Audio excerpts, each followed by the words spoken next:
Mesdames, Messieurs, bonjour et bienvenue dans votre émission La Lucarne politique de Nour TV. Notre invité du jour est Steve Ilaou, candidat déclaré à la prochaine présidentielle au Gabon. Il est également président du mouvement Gabon en Action, dont le discours rond avec la France-Afrique. Quelle est sa motivation? Sinon, sa réelle motivation, c'est ce que nous allons tenter de découvrir sur ce plateau. Monsieur Ilaou, bonjour et merci d'avoir accepté notre invitation. C'est moi qui vous remercie, bonjour. Très heureux d'être d'ailleurs sur ce plateau aujourd'hui. Merci. Merci beaucoup. Mais avant de rentrer dans le vif du sujet, nous allons tenter de faire un tour d'horizon pour commenter les faits qui ont cristallisé la scène politique gabonaise ces derniers jours. On parle notamment de la tournée du président de l'ancien Premier ministre Alain-Claude Bilé-Bizé dans la province du Wolontem. Monsieur Ilaou, vous qui avez suivi avec nous cet événement, comment analysez-vous les manifestations du côté des Minzik précisément? Voilà, merci beaucoup de me tendre votre micro, surtout de m'ouvrir ce plateau pour parler surtout de cette actualité. Il faut dire que, vous savez, avant de se projeter sur une action, il faut d'abord ménager sa monture, comme on le dit. Qui veut aller loin ménage sa monture. Mais il faut le dire clairement que M. Bilé-Bizé est un acteur du passé. Vous vous rendez compte que ce monsieur fait partie du système qui a, n'est-ce pas, torturé le peuple gabonais à plus d'un titre. Le peuple gabonais a été flagellé, opprimé sous la dictature des Bongo, surtout aussi avec leur premier ministre Bilé-Bizé. Bilé-Bizé, d'ailleurs, les Gabonais ont souvenance que ce monsieur a tenu des propos outrageux vis-à-vis du peuple gabonais. Donc, nous sommes dans un pays de droit. Étant ce pays de droit, nous ne pouvons pas applaudir ce type d'action des compatriotes, parce que tout Gabonais est libre de circuler sur l'étendue du territoire national selon notre constitution, que ce soit celle de 91, celle de 93 ou celle d'aujourd'hui. Le peuple gabonais, quiconque est sur le territoire national, est chez lui. Mais ceux d'aujourd'hui ne font que rebeloter les actions causées par M. Bilé-Bizé et son équipe antérieure. Ça veut dire qu'aujourd'hui... que ce ne sont pas les autorités qui ont défendu ou qui ont brutalisé. Ce sont des populations, quelques personnes minzikoises. Sachez que ça a été fait ainsi dans les années antérieures. Vous savez, récemment, par exemple, à Franceville, je crois que c'est lors de l'élection, avant l'élection 2023, avec M. Chambrier à Franceville, on attribuait cela à qui? À Ali Bongo. Mais ce n'était pas Ali Bongo sur le terrain. C'était bien des membres, des adeptes. De son entourage, bien sûr, exactement, de ce monsieur-là. Donc aujourd'hui, on ne peut qu'attribuer, imputer ce type d'action à M. Oligui Nguema. Malheureusement, peut-être il était chez lui dans son fauteuil, il regardait son journal et que bim, d'un coup, voici que c'est... Voilà, ceux qui se reconnaissent en lui commettent l'irréparable. On va le dire comme ça, parce qu'en promettant même, en allant jusqu'à commettre, à dire qu'ils vont tuer des menaces, contre Bilé-Bizé, des menaces de mort, s'il vous plaît. Donc, nous nous sommes bien rendus compte que ce monsieur faisait partie du passé, avec cette histoire catastrophique, dans cette gestion kakistocratique. Mais nous nous rendons bien compte aujourd'hui que ceux qui sont également au pouvoir veulent rebeloter l'appareil sur justement ces acteurs, pas sur n'importe quel acteur aussi, il faut le dire. Parce qu'ils se rendent compte que c'est Bilé-Bizé en face, il faut le faire. Si c'était quelqu'un comme Steve Ilaou, je ne crois pas que ces Minzikois et Minzikoises pouvaient faire ce qu'ils ont fait. Mais si vous avez travaillé avec le système, on l'aurait fait également pour vous. Oui, parce que le système Bongo PDG France-Africain a déçu plus d'un, et c'est tout à fait normal. J'applaudis de demain toute personne, justement, qui voterait contre, non pas se leverait avec des paroles menaçantes contre un individu. Voyez-vous? Donc j'appelle justement à faire barrage au système franc-maçonnique, Bongo PDG, France-Africain aujourd'hui. Rentrons dans le vif du sujet. Alors, qui est Steve Ilaou? On vous a souvent vu ces derniers jours, des déclarations, des sorties. Qui êtes-vous réellement? Steve Ilaou est un Gabonais de naissance, de père et de mère, natif bien évidemment de Langounier, pour son père et sa mère. Il est du sud du Gabon et il est bien évidemment né à Mounana, dans la province du Haut-Ogooué. C'est un père de 5 enfants mariés, C'est un entrepreneur gabonais, bien qu'étant entrepreneur aujourd'hui, il est d'abord homme des médias. C'est un journaliste à la base et voilà qu'il de formation. Exactement, et il a opté de s'immiscer un petit peu dans l'entrepreneuriat aujourd'hui. Stevie Laou s'est lancé en politique, bien sûr, on va le dire, depuis 2020, mais on va bien le dire depuis son enfance, parce qu'il était toujours aux côtés de ses oncles, qui étaient du côté de Mbabo Solo, en 1993, pour avoir, je crois, 6 ans, et j'étais déjà dans cette euphorie-là, cette effervescence. Et donc, Stevie Laou a opté aujourd'hui de batailler, pourquoi pas, pour la souveraineté de notre pays, lutter pour la liberté du Gabon. Merci.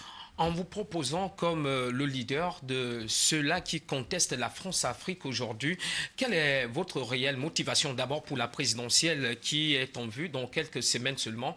Quelle est votre réelle motivation? Parce que certains Gabonais pensent peut-être que vous êtes le pion de quelqu'un. Très bien, vous savez, il faut laisser parler les Gabonais, c'est de leur ressort, c'est leur droit. Je tiens à souligner que le combat contre la France-Afrique n'est pas un combat de ceux-là qui sont au pouvoir, aujourd'hui et avant. Parce qu'il faut aller sur les discours, simplement, il faut les lire. Je parle par exemple du discours d'aujourd'hui. Moi, je m'attendais par exemple à un discours comme ceux des pères de l'AES, le discours de notre leader Oly Nguema aujourd'hui. Mais bon, je suis un peu sur ma faim, cela n'a pas été fait. Alors Stevie Laou a été motivé par quoi, justement? Nous parlons de la France-Afrique.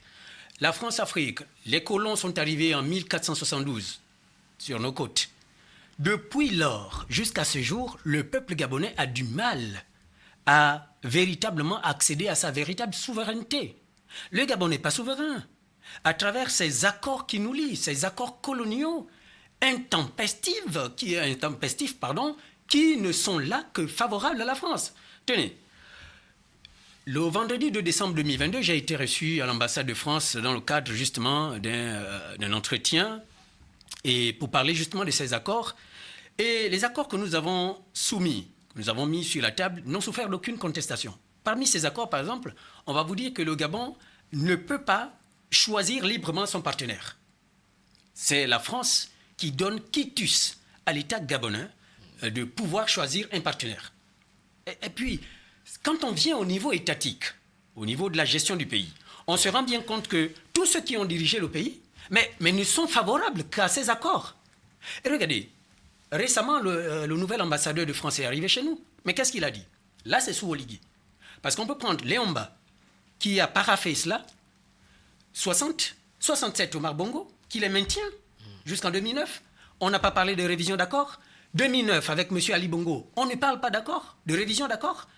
Surtout, 2023, comme je l'ai déjà mentionné, on ne parle pas de la révision de ces accords. Donc, on se rend bien compte que ces messieurs et dames, parce que Regombe aussi, je peux citer un petit peu, mais elle n'a fait que 3 mois, oui. Mais ces messieurs n'ont pas eu la volonté manifeste de pouvoir séparer notre pays, sortir notre pays de ces accords qui nous assujettissent sur tous les plans, sur le plan culturel, sur le plan financier, monétaire. Mais écoutez, notre pays ne peut pas se développer avec de tels accords. Et d'ailleurs, je salue Donald Trump qui, lui, vient pour véritablement rendre des peuples un petit peu libres dans le monde. Vous pensez vraiment que Donald Trump est l'ami de l'Afrique? Eh oui, vous savez, Donald Trump aujourd'hui il a clairement dit qu'il ne peut pas être en faveur de la colonisation. C'est un discours politique en plus. Oui, je suis d'accord, c'est un discours politique, mais ce discours politique a tout son sens. Nous sommes assujettis par les accords coloniaux, chers messieurs. Mais regardez, nous prenons le cas, quelqu'un m'a posé la question, c'était un député de la transition, 4e vice-président, Monsieur Stevie Laou, est-ce que la France est le seul partenaire du Gabon? La Chine, c'est un partenaire du Gabon dans le bois, etc. Mais la Chine ne peut intervenir que sous couvert de la France. Nous ne sommes pas libres. Du point de vue linguistique, c'est le français qu'est la langue administrative, c'est imposé. Du point de vue culturel, du point de vue... regardez, d'ailleurs, on ne dirige pas notre pays aujourd'hui par notre culture. On le dirige par la franc-maçonnerie. Beaucoup qui sont passés à la tête de notre pays, c'est des francs-maçons. Et il faut le dire, nous devons stopper ce type d'action dans notre pays. Nous sommes des Africains, nous devons avancer avec nos valeurs. Et rien que ça. Aucune autre nation ne peut être co-belligérante, surtout dans le choix, par exemple, de nos leaders, de nos dirigeants. Voyez-vous, Nous l'avons vu. Moi, quand je regarde un peu du point de vue politique, quand on dit l'armée française est là doit intervenir pour préserver les intérêts de la France. Mais quels sont ces intérêts-là? Si la France ne se rend pas compte que celui qui est au pouvoir ou celui qui arrive au pouvoir ne pourra pas faire son jeu, sa volonté, mais la France interviendra. Et je leur ai dit que nous n'avons plus besoin de la présence militaire, ici, de votre présence militaire. Quoi qu'ils viennent à me dire que, écoutez, nous sommes ici pour la formation. Voyez-vous, c'est du n'importe quoi. Ils ne sont pas là pour la formation. Ils sont là, les accords sont clairs. Ils sont là pour assurer la protection des intérêts de leur pays. Donc, ils sont alors, in fine, là pour préserver cet acquis majeur, c'est-à-dire voir quelqu'un de leur arriver au pouvoir. Et non quelqu'un choisi par le peuple. Vous avez assez d'énergie, mais la question qui revient à chaque fois, c'est que vous avez décidé de briguer le fauteuil présidentiel. N'était-il pas judicieux pour vous, si jeune que vous êtes, de commencer par les petits échelons, notamment les législatives par exemple, ou être sénateur? Alors, tenez-vous bien, il n'y a pas de petit niveau en politique. Lorsque nous parlons par exemple... Vous avez fait vos classes en politique? Très bien. Vous voyez, au niveau par exemple des élections législatives, nous partons voter des lois pour le peuple, pour le bien-être des populations. Lorsqu'on parle de classe en politique, mais je peux vous dire par exemple qu'au Gabon, si c'est la configuration actuelle là, qui est là, autour du PDG et autres, mais il n'y a pas une classe politique digne de ce nom. Parce que qui dit politique, qui dit politicien, c'est celui qui trouve des solutions, d'accord, pour l'humanité, pour la plus grande partie, pour le plus grand nombre de la population. N'est pas politique celui qui vient voler ou mentir. Ce n'est pas ça de la politique. Or, ce qui nous est renvoyé aujourd'hui, si vous me renvoyez à ce qui se passe aujourd'hui, parce que nous aurions vu Billy Binze faire comme vous appelez sa classe, en tout cas il est passé à mairie, etc. Mais les résultats sont lesquels? Que ce soit Billy Binze, que ce soit Maganga Moussavou, que ce soit même Babo Solo, que ce soit, en tout cas autant sont-ils, mais ils ne sont des modèles pour personne.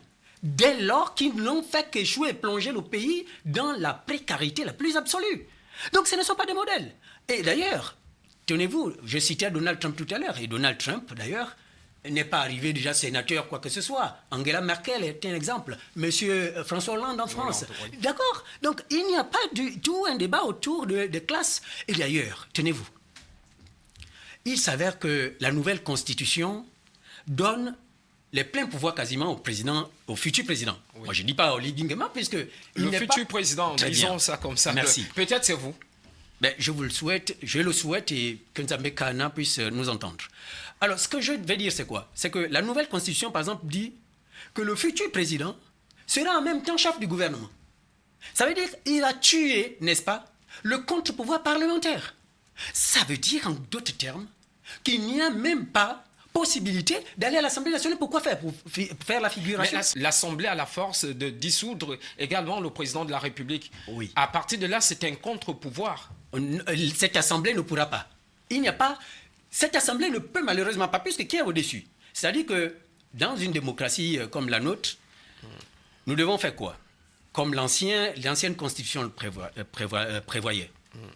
Pierre Mamboundou combattait pour cela. Il disait au peuple, bon, si je ne suis pas élu président, on peut aller quand même aux législatives, oui, où je pourrais peut-être aller, n'est-ce pas, comme chef de gouvernement, si vous me donnez la majorité. Vous donnez la majorité à l'UPG. Oui. Voyez-vous? Donc, on se rend compte aujourd'hui que vous ayez la majorité à l'Assemblée nationale en tant qu'opposant, mais vous n'arriverez pas à être Premier ministre. Malheureusement, vous n'arriverez pas. Donc, vous n'aurez pas la possibilité parce que ce sera le président de la République qui sera chef du gouvernement.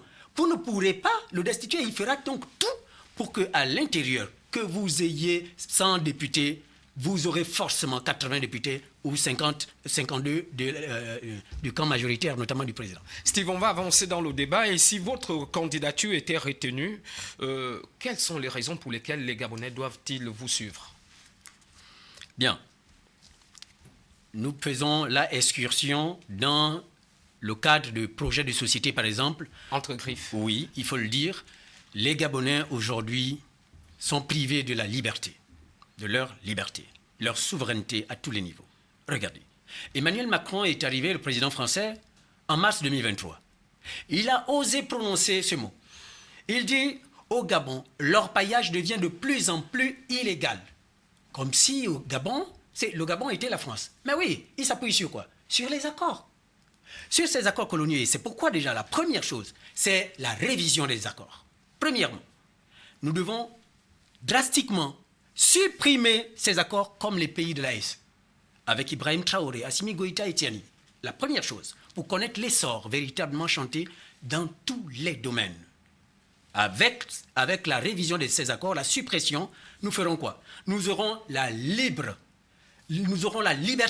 de créer des entreprises dans tous les domaines d'activité. Nous aurons le libre choix d'avoir nos entreprises sur le plan, n'est-ce pas, du manganèse, pétrole, l'or, etc. Librement. Et cela vient la deuxième phase, donc la suppression, l'éradication totale du chômage chez nous. Il y aura chômage zéro, parce que nous aurons toutes les entreprises dans tous les secteurs. Dieu nous a bénis de plusieurs richesses. Alors, c'est le moment de les donner aux Gabonais. Et oui, nous sommes là pour promettre aux Gabonais meilleur Merci beaucoup, Steve. Quelles sont vos chances dans cette bataille que vous êtes en train d'entamer? On sait qu'elle sera très longue.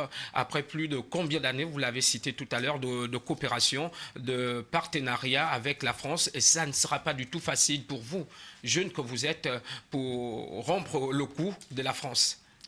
Eh oui, pour tordre justement le cou de cette France-là. Ce n'est pas facile, nous le savons. Nous avons salué l'arrivée de Bassirou Diomaye Faye. Vous l'avez cité dans les coulisses. Un brave homme avec Ousmane Sonko qui ont passé un temps téméraire à faire face à cette France impérialiste. Et nous espérons, pourquoi pas, que le peuple également, nous ne comptons que sur le peuple.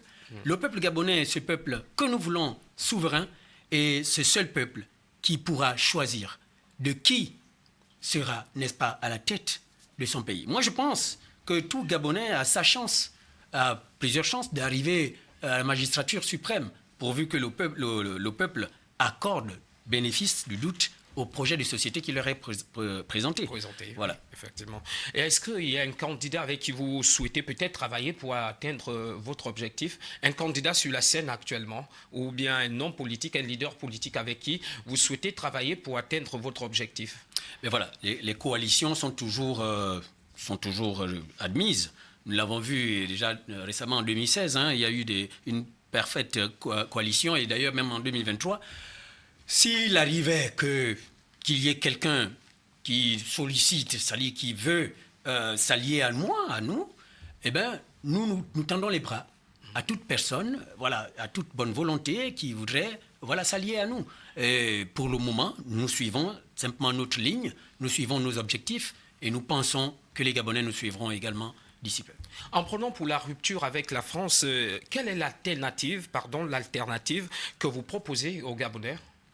Eh bien, écoutez, il y a cet article-là, je vous l'ai dit tout à l'heure, l'accord, qui dit que le Gabon, n'est-ce pas, doit attendre le quitus de la France pour choisir un partenaire. Or, dans le cadre de la liberté et la souveraineté de notre peuple, nous ne devons plus rien attendre de la France. Ce n'est pas la France qui dictera quoi que ce soit. Donc nous sommes en même, déjà, nous, en tant que Gabon en Action Mouvement, de choisir aujourd'hui nos partenaires. Donc oui, nous sommes bien placés pour vous dire que nous aurons bien évidemment plusieurs alternatives dans le monde. Le monde entier est fait comme ça. Aujourd'hui, qui pouvait penser que qu'avec la guerre en Ukraine, Poutine et Trump pouvaient s'allier? Enfin, on va le dire comme ça pour discuter justement sur la question de la paix qui pose problème maintenant aux Européens aujourd'hui, qui ont réuni d'ailleurs en ce moment où on parle à l'Élysée, d'accord, pour faire barrage à ces deux-là. Donc les États-Unis, d'un côté, avec les amis de l'URSS, notamment avec la Russie, aujourd'hui parlaient vraiment quasiment d'une même voix au sujet de l'Ukraine. Voyez-vous. Donc nous n'excluons pas un éventuel partenariat avec d'autres pays externes. Pourquoi pas avec l'AES? Parce que je souhaite. L'AES, c'est un exemple. C'est un exemple. D'accord. Voilà, pour l'Afrique, pour le développement et la souveraineté. Donc, s'il arrivait que vraiment nous projetons un peu plus loin, je pense que les premiers partenaires seraient les partenaires de l'AES. Permettez-moi de vous poser cette question. Je vous Loin en de prie. moi l'idée de vous manquer de respect. Cette question revient régulièrement. Sur l'argent. Monsieur Ilaou, avez-vous les 30 millions de caution? Alors, pour toutes les personnes qui nous suivent depuis 2020, année à laquelle nous nous étions prononcés pour la candidature de la présidence de 2023, connaissent comment nous nous organisons. Nous nous sommes organisés, et je vous ai d'ailleurs dit que j'ai été reçu à l'ambassade de France pour parler des accords. C'est déjà au sortir de là, et avec l'arrivée d'Emmanuel Macron en mars de la même année électorale, que nous avons pris la décision de suspendre notre candidature pour l'élection présidentielle 2023. Alors, d'où nous est venu cet argent? Nous avons de l'argent. Nous nous sommes préparés. Depuis 2020, nous nous sommes préparés. C'est vrai qu'au départ, nous nous étions préparés sur le code électoral de 2005, qui prévoyait qu'on apporte 5 millions. Ensuite, M. Ali Bongo ou pas, ou son équipe, décide d'amener la barre à 20 millions. 20 millions. Voilà, donc nous étions sur ça.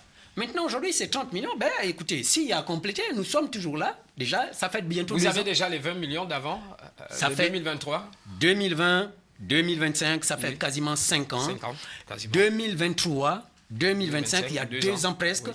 que nous nous préparons. Toute personne qui veut aller, au départ, je vous ai dit, qui veut aller loin, ménage sa monture. Avez-vous des partenaires avec qui vous travaillez pour ces questions, les questions de financement? Le seul et principal partenaire, c'est le peuple gabonais.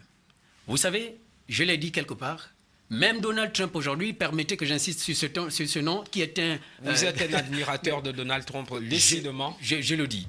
Alors, vous savez, Donald Trump est un milliardaire, mais il n'a pas rejeté la participation d'Elon Musk, de tous les autres. Donc, il a eu besoin, recours des bailleurs de fonds. Alors, pourquoi ne voulez-vous pas que nous aussi, nous ayons la même démarche? Personne ne vous refuse d'aller à la rencontre des Gabonais de bonne foi qui vous suivent et qui veulent vous soutenir dans votre lutte. Monsieur Ilaou, vous allez regarder cette caméra. Nous sommes quasiment à la fin de notre entretien. Vous adressez certainement aux Gabonais qui vous suivent présentement. Merci beaucoup pour cette opportunité que Nour TV nous accorde aujourd'hui de pouvoir nous adresser à vous, peuple gabonais. La première chose que je voudrais dire, j'appelle quand même solennellement le président de la transition, Brice Clotaire Oligui-Nguema, à ne pas suivre les Gabonais qui l'appellent à candidater. La parole d'un leader est un acte, et surtout d'un militaire. Vous savez, le nouveau code électoral vous amène les militaires à candidater même en treillis, ce qu'aucun pays au monde n'a pu initier. Je vous appelle humblement à ne pas candidater parce que simplement notre pays sortira de là grandi et il sera un modèle. Pour ce qui est du peuple gabonais, je vous appelle à nous faire confiance. Nous n'avons pas flirté avec le pouvoir en place, avec n'importe quel pouvoir, que ce soit le pouvoir Bongo PDG ou le nouveau pouvoir. Nous ne vous avons trahi guère. Nous sommes là, nous venons avec des mains immaculées pour vous dire, soutenez-nous, accompagnez-nous. Nous sommes là pour vous rendre votre dignité, votre souveraineté à travers surtout vos richesses souterraines. Vous ne serez plus jamais pauvre dans ce pays avec autant de richesses. Je vous remercie. Ainsi s'achève donc ce numéro de votre émission. Nous étions en compagnie de Steve Ilaou, candidat encore déclaré à la prochaine présidentielle dans notre pays. Steve, merci d'avoir une fois de plus accepté notre invitation. C'est moi qui vous remercie. Merci. Quant à vous, chers téléspectateurs, j'aurai le plaisir de vous retrouver très prochainement avec un autre invité. Inch'Allah.